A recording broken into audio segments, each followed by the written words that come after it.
Everyone, you are watching reviving India and this is 11 tutorial of data science. So आज हम देखने वाले हैं पांडास कॉन्कैटिनेशन, किस तरीके से हम दो डेटा फ्रेम या दो सीरीज ऑब्जेक्ट को किस कॉन्कैटिनेट कर सकते हैं। So let's see the topics. So first will see the concatenation of two data frame और series using the default param. Then after see the key argument, किस तरीके से की आर्गुमेंट के बेसिस पे हम कॉन्कैटिनेशन कर सकते हैं।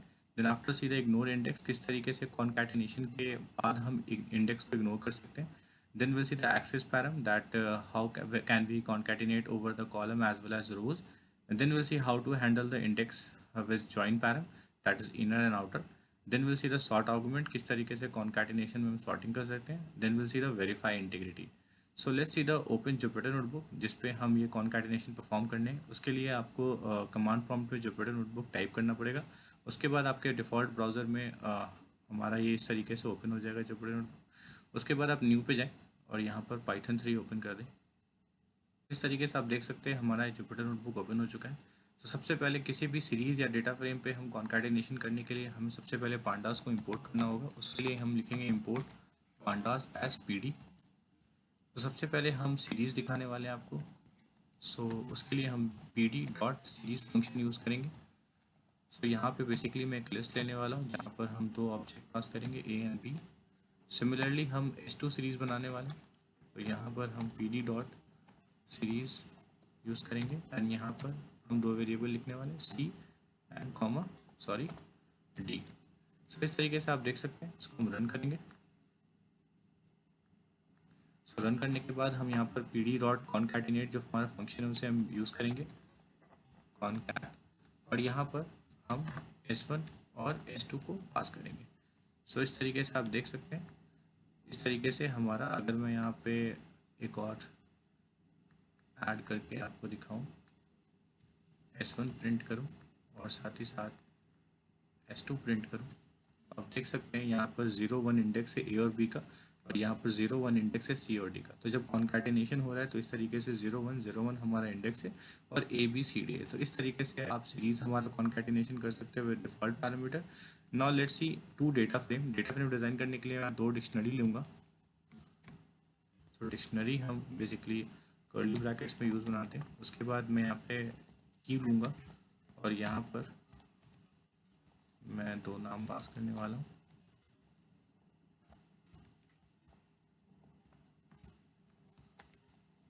उसके बाद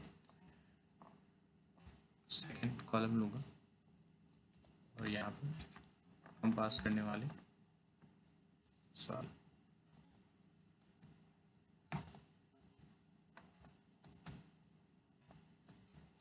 सो इस तरीके से हमने डेटा में डिक्शनरी पास की है। सिमिलरली हम डेटा टू डिक्शनरी बनाने वाले हैं।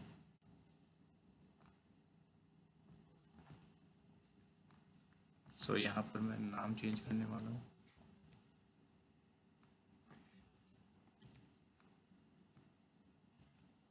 सो इस तरीके से आप देख सकते हैं यहाँ पर हमने दो डिक्शनरी बना ली है।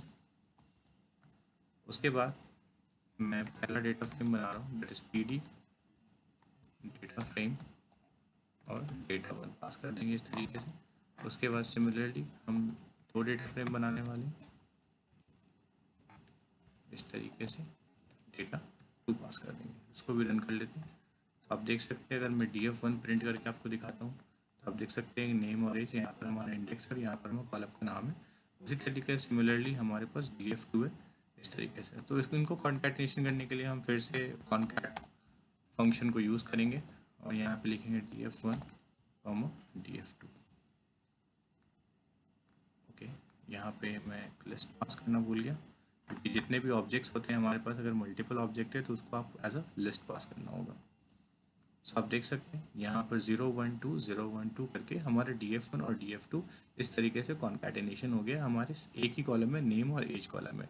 लेट्स से अगर मैं यहाँ पर कॉलम का नेम डिफरेंट करता हूँ, लेट्स से मैं एक डेटा d3 बनाता हूँ इस तरीके से, और यहाँ पर एक और कॉलम पास करते हैं एड्रेस, और यहाँ पर लिखते हैं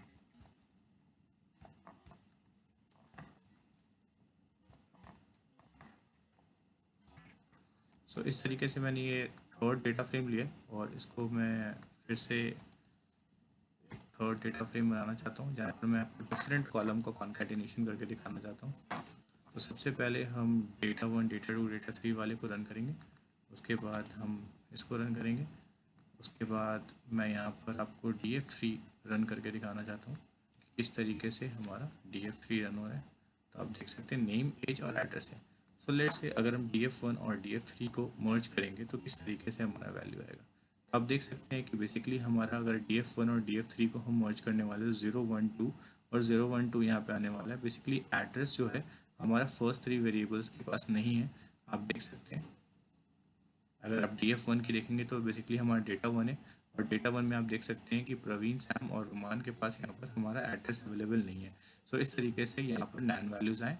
सो इस तरीके से अगर आप डिफरेंट कॉलम है तो डिफरेंट कॉलम की भी कॉन्कैटिनेशन डिफ़ॉल्ट वैल्यूज़ दे के कर सकते हैं। ना मूव करते हैं हमारे सेकंड पैरम में। सेकंड हम जो देखने वाले बेसिकली हम की आर्गूमेंट देखने वाले। सो किस तरीके से की आर्गूमेंट का हम यूज़ करते हैं। तो की आर्गूमेंट बेसिकली हमारे यहाँ पे क्या होता है कि अगर लेट से df1 और df3 को एक अलग से हमें की पास करना है ताकि वो एक डिनोट करे, तो इस तरीके से आप की पास कर सकते हो।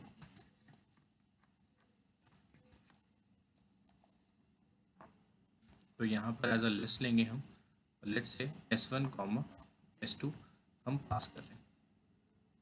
ओके सॉरी, यहाँ पे मैं स्ट्रिंग पास करना भूल गया।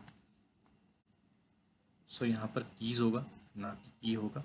सो आप देख सकते हैं यहाँ पर S1 और S2 डिनोट कर रहा है। इस तरीके से हमें पता लग सकता है कि हमारा डेटा फ्रेम 1 और डेटा फ्रेम 3 क्या है। सो इस तरीके से आप कीज़ पास कर सकते हैं कॉन्कैटिनेशन में लेने वाला है। लेट्स से अगर आप ये प्रवीण को आप एक्सेस करने वाले हैं, किसी भी एलिमेंट को डेटा फ्रेम में एक्सेस करने वाले हैं, तो यहाँ पर आप दिखा सकता हूँ कि अगर आप df.index करोगे तो यहाँ पर हमारे कीज़ एज ए टपल में आते हैं, that is S1, 0, S1, 1, S1, 2। सो आपको और कोई भी डेटा फ्रेम 1 में S1 प्रवीण आपको लेट से एक्सेस करना है तो उसके लिए आपको क्या करना होगा, df.log, मैं आपको ऑलरेडी लॉग log मेथड बता चुका हूँ। लेट से अगर आपको चाहिए तो आप हमारे बैक ट्यूटोरियल्स देख सकते हो। सो इस तरीके से हम रो को पास करने वाले हैं वो एज अ टपल पास करने वाले हैं, और यहाँ पर हम कॉलम लिखने वाले हैं। सो इस तरीके से अगर आप पास करोगे तो यहाँ पर आपको जो भी वैल्यूज़ होगी, जैसे प्रवीण वैल्यूज़ है, प्रवीण आपको मिल जाएगा। सो इस तरीके से हमारा ये कीज़ होता है, और कीज़ की हेल्प से हम वैल्यू को एक्सेस कर सकते हैं। और कीज़ का बेसिकली इसलिए होता है क्योंकि हम डेटा फ्रेम और डेटा फ्रेम 2 को ईजिली आइडेंटिफाई कर सकते हैं।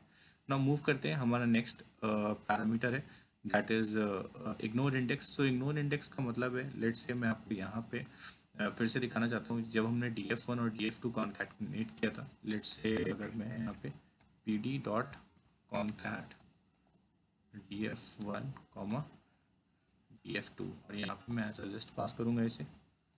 सो जब मैं इसे कॉल करता हूँ तो आप देख सकते हैं यहाँ पर जो इंडेक्स है 012, 012 इस तरीके से इंडेक्स है। अगर आप चाहते हैं कि ये इंडेक्स एक साथ सीक्वेंस में आए तो यहाँ पर हमारे इस वाले इग्नोर इंडेक्स को फॉल कर सकते हैं। सो यहाँ पर आप ignore index is equal to false कर दें, सॉरी ट्रू कर दें आप। आप देख सकते हैं 0, 1, 2, 3, 4, 5।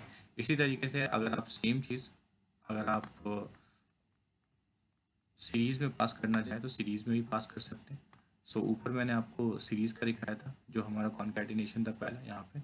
सो आप देख सकते हैं यहाँ पे 0, 1, 0, 1 दो बार इंडेक्स कॉल हुआ है, तो यहाँ पर भी आप करोगे 0, 1, 2, 3 इस तरीके से हमारा सीक्वेंस में इंडेक्स आ रहा है। सो इस तरीके से आप इंडेक्स को जो ओरिजिनल इंडेक्स है कॉन्कैटिनेशन के आफ्टर वो आप इग्नोर कर सकते हो। ना मूव करते हैं हमारे एक्सेस पैरम की तरफ। सो बेसिकली एक्सेस पैरम का मतलब ये है कि हम कॉन्कैटिनेशन कहाँ करने वाले, रो में करने वाले या कॉलम में करने वाले। सो इस तरीके से अगर हमें कॉलम को पास करना हो तो एक्सेस इक्वल टू 1 देना होता है, और बाय डिफ़ॉल्ट हमारा 0 होता है। लेट्स से यहाँ पर आप देख सकते हैं कि हमें df1 और df2 को हमें एक्सेस इज इक्वल टू 1 पास करते हैं। सो आप देख सकते हैं 0, 1, 2, 3 आ गया, और यहाँ पर आप देख सकते हैं कि सबसे पहले हमारा प्रवीण, सैम और रुमान था, और यहाँ पर आप देख सकते हैं 26, 27, 28 हमारा एज था। उसके बाद आप देख सकते हैं सीता, गीता और राम था, हमारा नेम था। उसके बाद आप ईमेल देख सकते हैं। आप देख सकते हैं ये 3 वैल्यूज हमारे एक रो में आ गई। उसके बाद ये तो इस तरीके से ये 4 के 4 हमारे कॉलम बन गए, क्योंकि df1 में ये 2 कॉलम थे, फर्स्ट एंड सेकंड और थर्ड और फोर्थ। सो इस तरीके से आप अगर आप 2 डेटा फ्रेम्स को करते हैं और सारा एक्सेस इक्वल टू 1 करते हैं तो बेसिकली हमारा कॉन्कैटिनेशन कॉलम के बेसिस पे होगा। तो जो भी डेटा फ्रेम की वैल्यूज होगी वो कॉलम में कॉन्कैटिनेट हो जाएगी। और इस तरीके से अगर आप लेट से हमारा कॉलम का नाम देना चाहते हो तो कॉलम इज इक्वल टू यहाँ पर आप नेम स्पेसिफाई कर सकते हो। सो इस तरीके से ये हमारा एक्सेस है। और लेट्स से आप एक्सेस इक्वल टू 0 करते हो तो यहाँ पर आप देख सकते हो सिमिलरली नेम और एज और एक्सेस इक्वल टू 0 में हमारे एक्स एक्सिस पे बेसिस पे कॉन्कैटिनेशन हो चुका है, कॉलम नहीं हमारा रो में ऐड हुआ है। सो इस तरीके से हमारा एक्सेस पैरम है। नाउ मूव करते हैं how to handle the index with join param. So join basically क्या होता है कि दो तरह के होते हैं, एक इनर और आउटर होते हैं। सो बेसिकली आउटर जॉइन का मतलब होता है कि डेटा फ्रेम 1 और डेटा फ्रेम 2 में जितने भी हमारे वैल्यूज़ हैं वो सारे के सारे आएंगे। लेट से अगर एक में आप यहाँ पे देख सकते हैं, यहाँ पर दो कॉलम है नेम एंड एज और यहाँ भी दो कॉलम है नेम और as.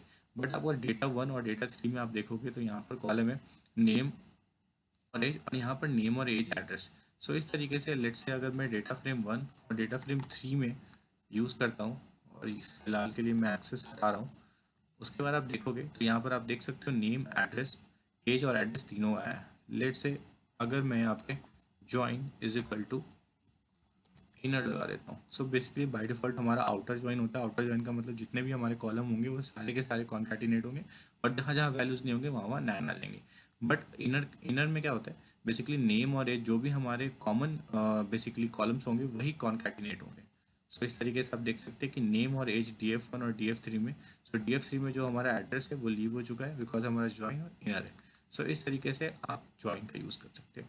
So now moving to the next parameter, that is a verify integrity. So verify integrity is very important parameter during the concatenation. So जब भी आपको कोई बेसिकली concatenation के दौरान देखना है कि हमारा जो इंडेक्स है वो सेम है तो वहाँ पर एरर आ जाएगा। लेट्स सी, मैं आपको करके दिखाता हूँ।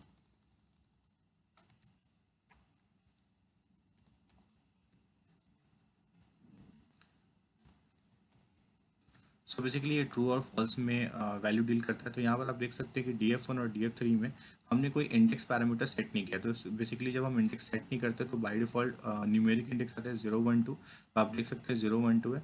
तो जहाँ जहाँ आप देख सकते हैं बेसिकली 0 इंडेक्स है और यहाँ भी लेट्स से मैं यहाँ पे इग्नोर इंडेक्स हटा देता हूँ फिलहाल के लिए, सिर्फ वेरीफाई इंटीग्रिटी दिखाता हूँ। तो अगर मैं यहाँ पे सबसे पहले मैं यहाँ पे एक कॉलम ऐड कर लेता हूँ और DF1 आपको प्रिंट करके दिखाता हूँ। यहाँ पर आप देख सकते हैं 0 1 2 इंडेक्स है बाय डिफ़ॉल्ट है। और यहाँ पर हमारा अगर DF3 करते हैं तो लेट से DF2 पे चलते हैं जहाँ पर इंडेक्स 0 1 2 है और यहाँ हम DF1 DF2 देखते हैं। तो बेसिकली यहाँ हमारे पे एरर थ्रो हो जाए क्योंकि हमारा जो कॉन्कैटिनेशन हो रहा है अगर हमारा इंडेक्स सेम होता है तो यहाँ कॉन्कैटिनेशन नहीं होगा। तो आप देख सकते हैं बेसिकली ये एरर देता है, इंडेक्स ओवरलैपिंग है। तो इसका मतलब verify integrity is very important. जब आप कॉन्कैटिनेशन कर रहे हो तो इसका मतलब during the creation of data frame you should make a unique index ताकि कॉन्कैटिनेशन के दौरान हम वेरीफाई इंटीग्रिटी दे तो वो उसे पास कर दे। सो बेसिकली इस तरीके से हमारे कॉन्कैटिनेशन के कुछ पैरम्स थे। अगर आप यहाँ पर पैरम्स देखते हो तो बेसिकली ऑब्जेक्ट्स है, ऑब्जेक्ट्स में आप DF1 DF2 DF3 N number of object pass कर सकते हो basically in the form of list. Axis 0 basically हमारे रो कॉन्कैटिनेशन होता है, अगर हम 1 करते हैं तो कॉलम कॉन्कैटिनेशन होता है। ज्वाइन हमारा बाय डिफॉल्ट आउटर होता है। इसका मतलब अगर हम कोई भी दो डेटा फ्रेम में कॉन्कैटिनेशन कर रहे हैं तो अगर डिफरेंट कॉलम से वो सारे डिफरेंट कॉलम शो होंगे। बट इनर होगा तो इसके लिए हमें इंटरसेक्शन आएगा। उसके बाद इग्नोर इंडेक्स भी देख चुके हैं जहाँ पर हमारे पास सीक्वेंस में हमारा इंडेक्स आ जाएगा। और कीज़ बेसिकली हमारे डिनोट करता है कि कौन कौन से डेटा फ्रेम हैं। सो इस तरीके से वेरीफाई इंटीग्रिटी भी देख चुके हैं। सॉर्ट, अच्छा ओके हमारा सॉर्ट बच चुका है। तो सॉर्ट में मैं आपको दिखाना चाहूँगा।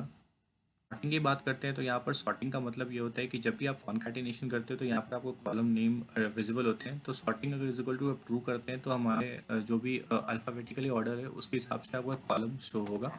तो उसके लिए अगर हम sort is equal to true करते हैं सो मेक श्योर शॉर्टिंग के दौरान आपको पता होना चाहिए कि जो आपके कॉलम्स है वो आपके बेसिकली स्मॉल लेटर में होने चाहिए। इस तरीके से आप पता कर, अगर आपका कोई भी कैपिटल लेटर होगा तो सॉर्टिंग हमेशा पांडाज में या पाइथन में कैपिटल को सबसे पहले ट्रीट करता है फिर स्मॉल को ट्रीट करता है।